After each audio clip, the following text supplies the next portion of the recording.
Welcome to the Reddit Chronicles. Today we will be reading from Today I F'd Up. Our first post is by Microwavable Monkey. Today I F'd up by sending my wife to check if a Powerball ticket was a winner.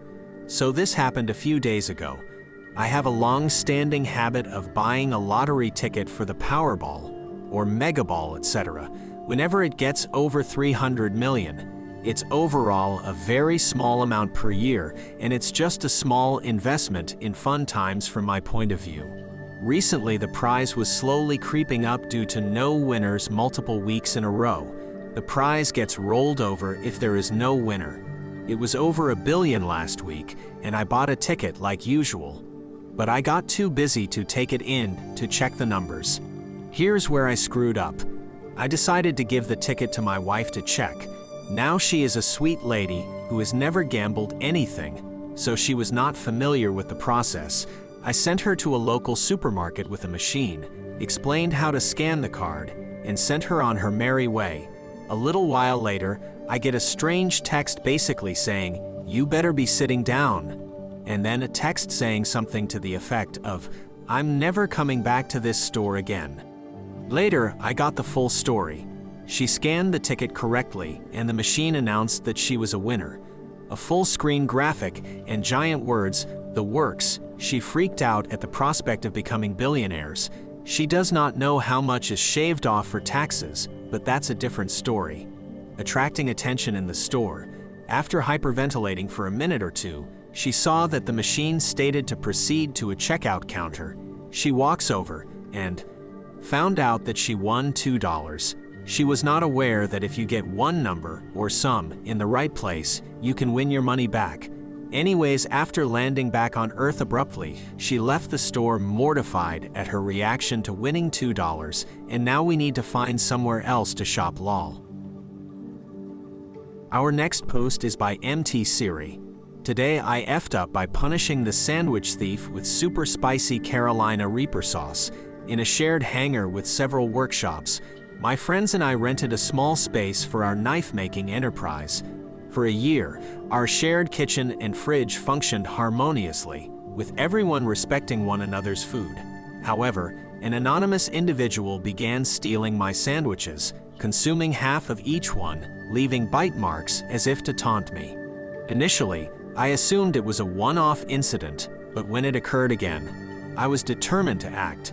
I prepared sandwiches with an extremely spicy Carolina Reaper sauce, a teaspoon in each, leaving a note warning about the consequences of stealing someone else's food, and went out for lunch. Upon my return, chaos reigned. The atmosphere was one of panic, and a woman's scream cut through the commotion, accompanied by a child's cry. The culprit turned out to be our cleaner's 9-year-old son, who she had been bringing to work during his school's disinfection week. He had made a habit of pilfering from the fridge, bypassing the healthy lunches his mother had prepared, in favor of my sandwiches. The child was in distress, suffering from the intense spiciness of the sauce.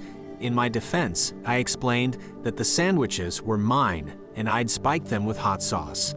The cleaner, initially relieved by my explanation, suddenly became furious, accusing me of trying to harm her child. This resulted in an escalated situation, with the cleaner reporting the incident to our landlord and threatening police intervention. The incident strained relations within the other workshops, siding with the cleaner due to her status as a mother. Consequently, our landlord has given us a month to relocate, adding to our financial struggles. My friends too are upset with me. I maintain my innocence, arguing that I had no idea a child was the food thief, and I would never intentionally harm a child. Nevertheless, it seems I am held responsible, accused of creating a huge problem from a seemingly trivial situation. The child is okay. No harm to the health was inflicted. It still was just an edible sauce, just very, very spicy. Our next post is by Kawaclips. Today I F'd up by buying a laptop that only works with women, or man if they had a shower or bath before using it. So the story started like 4 weeks ago when we decided to buy a new used laptop for my wife. I found one on a very popular marketplace. A Dell 7430i 716GB model that should be over £600 or $700. This was only £150, pristine condition. And warranty just expired a week ago, but it was advertised as a bit hectic machine. Bought it, as I thought whatever the problem is, I'll fix it. I have worked with hardware for a long time and always found challenging to find problems, so I thought that would be easy. I went and asked if there was anything wrong with it. She said her husband can't use it, as it always turns itself off when he is using it. She never had a problem, and Dell said nothing wrong with it.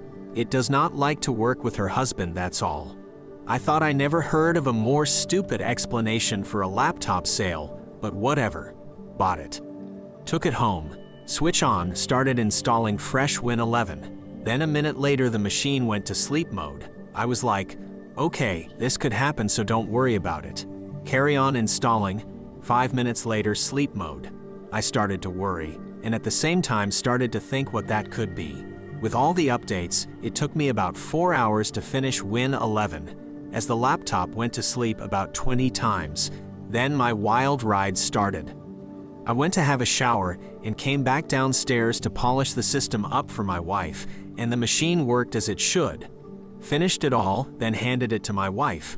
All went well until Friday evening. I sat back to it to do some work on a charity website. Laptop went to sleep straight away.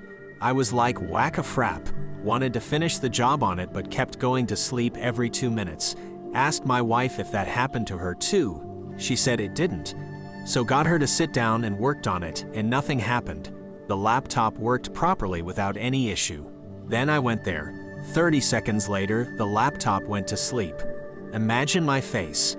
I thought this laptop is sexist AF. I got very confused. I went upstairs, took a shower, came back down. It worked. I am not religious, not a believer. I don't believe in ghosts or flat earth. I love math, physics, so you can imagine how confused I was. Anyway, I finished that job without any glitch.